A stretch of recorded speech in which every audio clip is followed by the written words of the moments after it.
5 arnaques que tu dois absolument connaître avant de penser à investir dans l'immobilier, que ce soit en Turquie ou ailleurs. Je vais te partager ces 5 gros procédés justement qui vont t'éviter de gros problèmes dans l'investissement immobilier à l'étranger et en particulier en Turquie. Comme tu le sais, ça fait 3 ans que je suis ici installé en Turquie. Je lance mon projet immobilier courant 2022. Du coup, j'ai été amené à côtoyer pas mal d'agents immobiliers et tout ce qui est en rapport avec l'immobilier de manière générale, des professionnels, notaires et autres. Et donc du coup, d'ailleurs si ça t'intéresse d'être au courant de ce projet immobilier que je vais sortir en 2022, je t'ai fait une newsletter.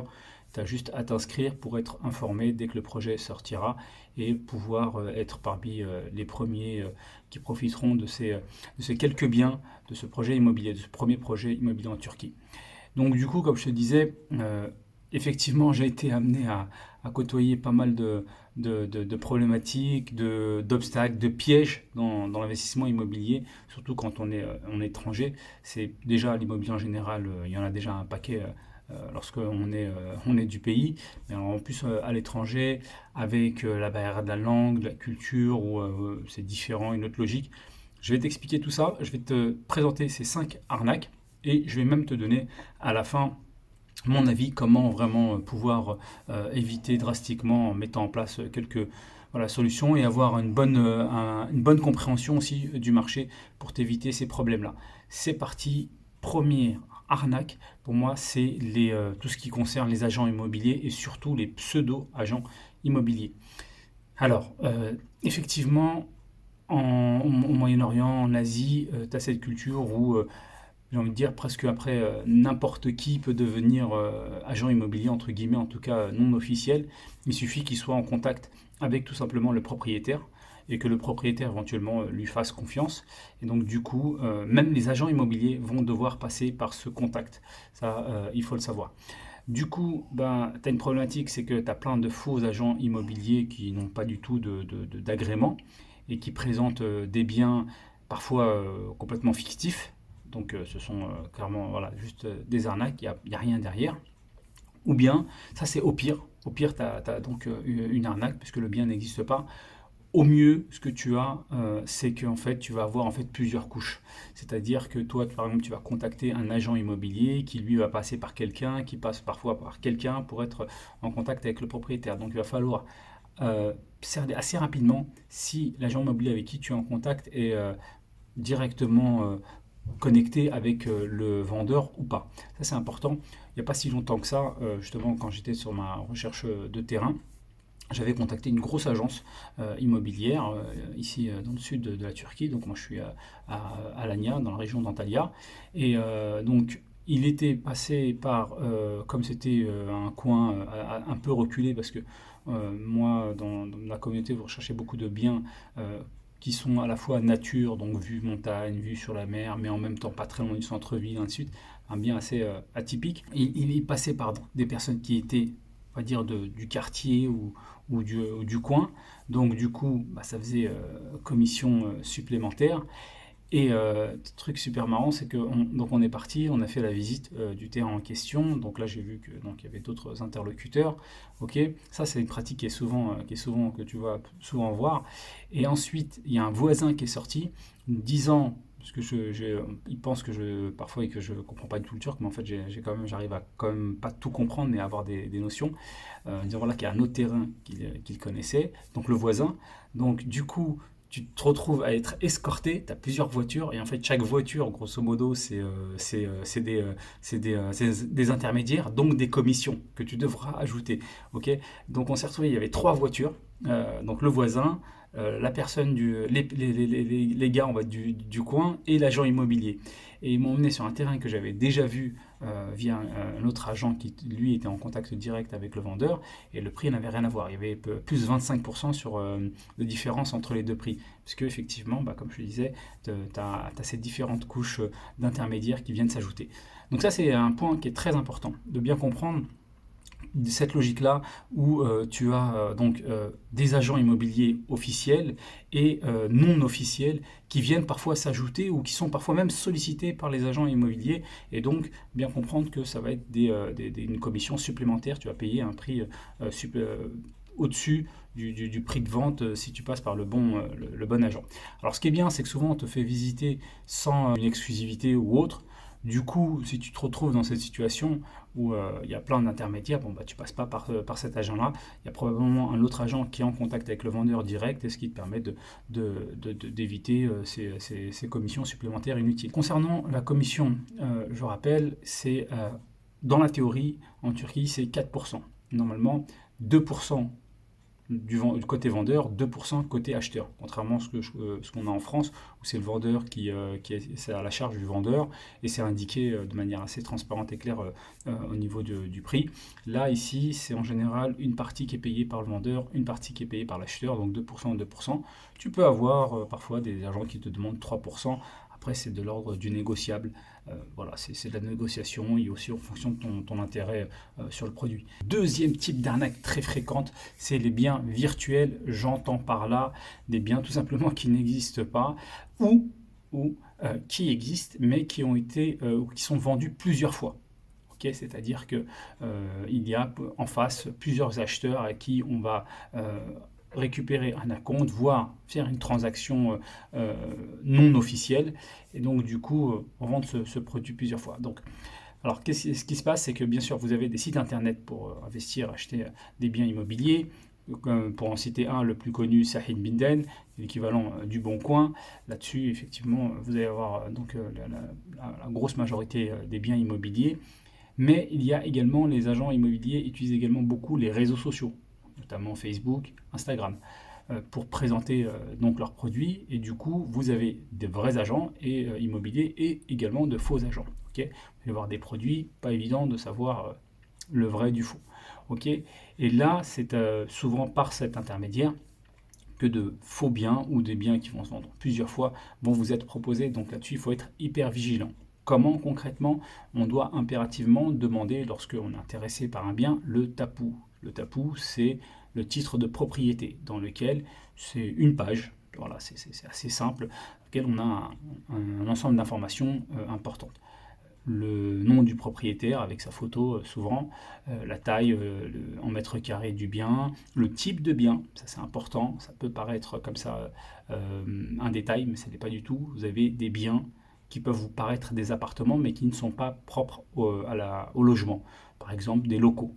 Okay. Donc, dans la théorie, ces biens-là ne sont pas censés être un bien d'habitation, okay, même si dans la pratique, parfois, ça peut se faire. Mais au moins, vous êtes conscient, vous avez connaissance de ces différents éléments. Ensuite, nous allons faire un contrôle, une fois qu'on a ce titre de propriété, qu'on appelle le tapou. Okay, donc on demande une copie, qu'on nous envoie une photo du tapou. À partir de ce document-là, on va pouvoir faire quelques petits contrôles. Troisième arnaque, justement, c'est le checking, c'est-à-dire qu'il y a des données qui ne sont pas correctes. C'est-à-dire que, premier point, alors c'est tout ce qui concerne la taille. Est-ce que le mètre carré est bon? Est-ce que le type de bien correspond bien? L'estimation du prix? Tous ces éléments-là, avant, il fallait faire un gros travail pour pouvoir checker et vérifier que toutes ces données sont correctes. Aujourd'hui, en tant qu'étranger, comme on appelle ici Yabenji, donc comme ils se sont rendus compte qu'il y avait pas mal de problèmes et d'arnaques, ils ont mis en place un système d'expertise. Okay, ils appellent ça d'ailleurs également le mot expertise, et le terme exact c'est ISCAN. C'est pour tout étranger qui investit, qui achète, il y a cette expertise, il y a un expert qui va passer, faire une estimation, faire un contrôle, vérifier estimation du prix, du mètre carré, enfin bref, l'ensemble, que tout est OK, que effectivement c'est propre à l'habitation, d'accord? Et il fait ce rapport-là. Ce document, ce rapport-là permet de protéger tout simplement l'investisseur étranger. Ça vous coûte grosso modo, bon les prix varient, mais autour de 200 €. Ça vaut le coup, il faut impérativement, de toute façon c'est obligatoire maintenant de le faire, ça vous permet de vous assurer de faire ce contrôle-là. Donc ça c'est le premier contrôle qui est fait maintenant, qui est obligatoire, donc tant mieux. Deuxième contrôle que vous devez faire, c'est une fois que vous avez donc le tapou, c'est d'aller à la mairie, okay, à la belediye. Vous avez un service qui vous permet de vérifier par exemple les éventuelles dettes en cours concernant ce bien-là. présentant simplement donc, le tapou. Ils vont vous, en fait, vous remettre, voilà, si, alors quand je dis dette, c'est concernant par exemple s'il y a des factures d'eau, d'électricité et autres, éventuellement, qui se sont accumulées. Ça arrive, parfois même des locataires viennent prendre un appartement puis ensuite ne payent pas et accumulent comme ça des factures. Donc ça, il faut voilà, le vérifier pour être sûr qu'effectivement il n'y a pas dette en cours sur l'électricité, l'eau ou des factures qui resteraient. Auquel cas, il faudrait les déduire du prix final. Ok, donc ça, c'est les deux, voilà, ces deux points qu'il faut bien vérifier. La quatrième arnaque qui me semble être l'une des plus importantes. C'est une règle qui est valable partout, bien sûr en Turquie, mais vraiment que ce soit dans d'autres pays ou que ce soit même, j'ai envie de dire, dans tout type de business, pas forcément que de l'investissement immobilier, c'est quand c'est trop beau pour être vrai, c'est que ce n'est pas vrai. Ça, c'est important de garder cette règle en tête. Ok, parce que quand je dis quand c'est trop beau, c'est-à-dire tout simplement vous avez étudié votre marché normalement avant d'investir, c'est la règle de base.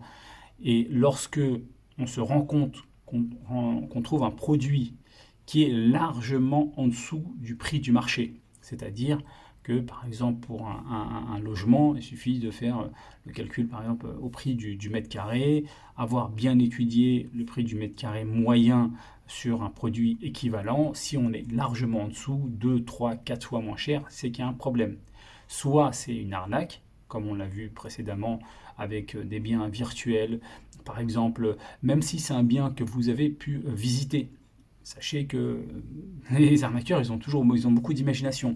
S'ils louent un appartement et prétend qu'il est le propriétaire, ils peuvent vous le faire visiter. Vous le voyez physiquement, l'appartement, et pourtant, ça ne lui appartient pas. Il va vous réaliser un faux document, et du coup, il va essayer de vous estorquer un maximum de fonds. Donc ça, c'est très important de bien avoir en tête cette règle-là. Quand c'est vraiment trop beau pour être vrai, c'est que ce n'est pas vrai. Si c'est largement en dessous du prix du marché, c'est qu'il y a un problème. Soit c'est une arnaque, dans le pire des cas, ou dans le meilleur des cas, c'est qu'il y a une erreur, il y a un problème, ok, que vous n'avez pas vu tout simplement. Il y a juste un problème qui peut être bloquant ou pas en fonction du discount que vous avez. Si vous avez vraiment une grosse remise par rapport au prix du marché moyen, c'est qu'il y a de fortes probabilités que c'est un problème bloquant. Donc dans les deux cas, arnaque ou problème bloquant, c'est problématique d'investir dans ce type de bien, surtout quand on est étranger et qu'on n'a pas forcément tout le réseau, tous les contacts, ainsi de suite, pour nous faciliter les choses. Donc ça, il faut vraiment garder bien en tête cette règle et éviter d'aller tout de suite vers des produits où le prix est défiant toute concurrence ou ne correspond pas du tout au prix du marché. Il y a souvent un problème derrière. Enfin, cinquième erreur, j'ai plus envie de dire, point important à prendre en compte et à bien connaître, c'est d'un point de vue administratif. Pour éviter justement toute arnaque, il y a un process très clair. Première étape, c'est la Kapora. Kapora, c'est donc l'acompte. Si, mettons, vous êtes satisfait, donc on vous a transmis le tapou, vous l'avez vérifié, nickel, vous allez donc vous retrouver chez à l'agence ou avec le vendeur, hein, ça peut être directement avec le vendeur.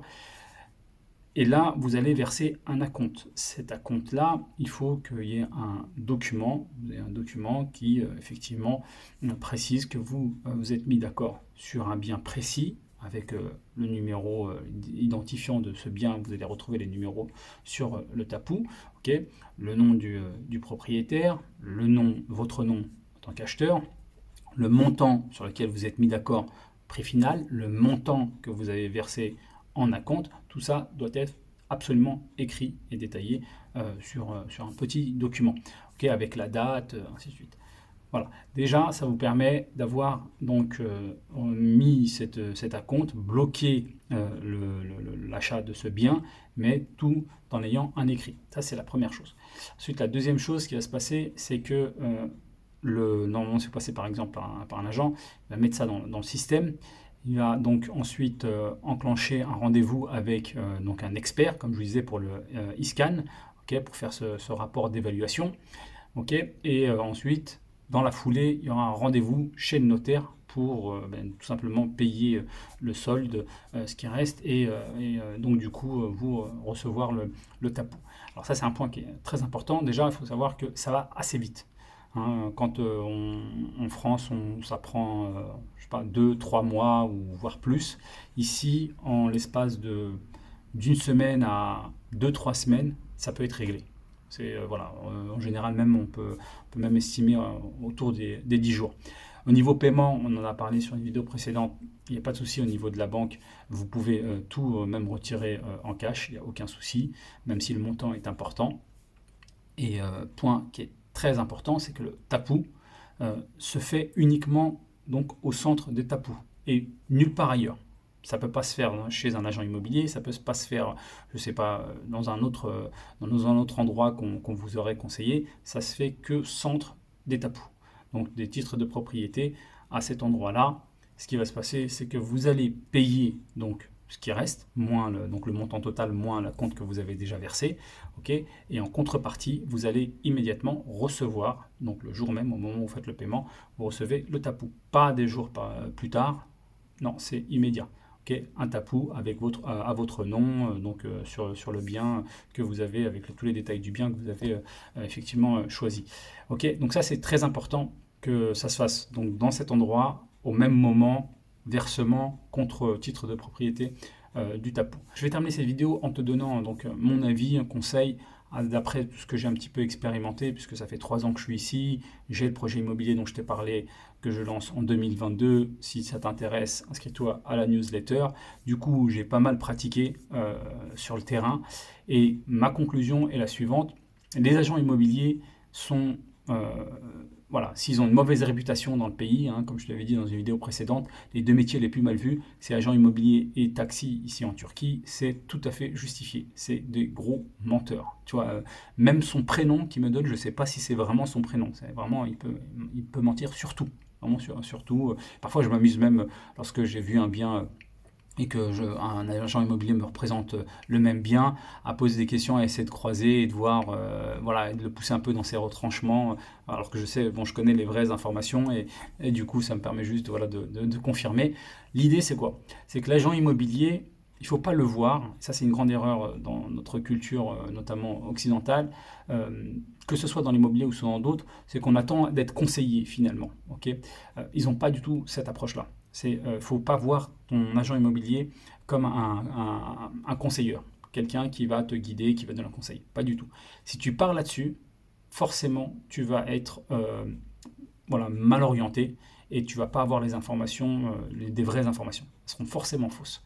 Okay, il faut que tu vois un agent immobilier uniquement, en tout cas ici en Turquie, c'est encore plus vrai, uniquement comme quelqu'un qui te présente des produits. Point barre. Tu n'as aucune question quasiment à lui poser. Je pars du principe que c'est à moi de faire mon homework, donc mon travail, pour connaître exactement le marché, connaître le lieu, les règles, tout ce qu'il faut connaître. Donc j'ai quasiment aucune question à lui poser en fait. Il est là, juste là pour me montrer des biens. Il me dit voilà, il y a un bien, il est là, c'était le prix, ok, et éventuellement on négocie. C'est tout. J'ai pas de questions à lui poser parce que la moindre question que je vais lui poser, de toute façon, il va me dire n'importe quoi pour aller dans le sens de la vente. C'est aussi simple que ça. Si tu le vois de cette façon, c'est bon, tu vas pouvoir avancer et pouvoir éventuellement réussir ton investissement. Cela implique donc deux choses. Soit tu as bien fait ton homework, c'est-à-dire que tu as bien passé du temps, tu as bien étudié ton marché, et donc tu connais bien le marché, tu connais bien les prix qui sont appliqués, les différentes règles qu'il faut connaître, ainsi de suite. Donc ça, c'est voilà, c'est 2 solutions. Donc cette première solution que moi je te recommande de faire, c'est ce que moi j'ai appliqué. Ça fait 3 ans que je suis là, j'ai pris beaucoup de temps à bien étudier, à bien comprendre les différentes règles et savoir un petit peu aussi tous les prix, comment les choses évoluent. Ça, c'est la première option. Deuxième option, tu n'as pas ce temps justement à consacrer. Parce que comme je te l'ai dit, l'agent immobilier ne va pas te conseiller dans ton intérêt, clairement. Deuxième option, c'est de passer par un constructeur professionnel. En passant par un constructeur professionnel, déjà, tu squeezes la commission de l'agent immobilier. Et en plus de ça, au moins, les choses sont concrètes, sont sérieuses. Il joue sa crédibilité C'est pas dans son intérêt de te mentir. Et de toute façon, s'il ment, ça va se répercuter sur son image. Tu peux éventuellement l'attaquer, ainsi de suite. Donc, un constructeur est beaucoup plus fiable qu'un agent immobilier lambda qui fait ça depuis un mois, 2 mois, 3 mois, ou parfois c'est même pas même un vrai agent immobilier. Voilà. Donc tu as ces deux options que je te recommande, soit de bien étudier le marché pour optimiser ton investissement, c'est indispensable, ou bien passer par un constructeur. Voilà, je te rappelle que mon projet IMO sort en 2022. Inscris-toi à la newsletter si tu es intéressé. Il n'y en aura pas beaucoup, mais voilà, ça vaudra le détour parce que ça va être des produits qui sont rares et qui correspondent à ce que l'on m'a demandé justement, à la fois nature, centre-ville, voilà, et tout un tas de facilities. Je te dis à bientôt, bis and kiff, ciao ciao.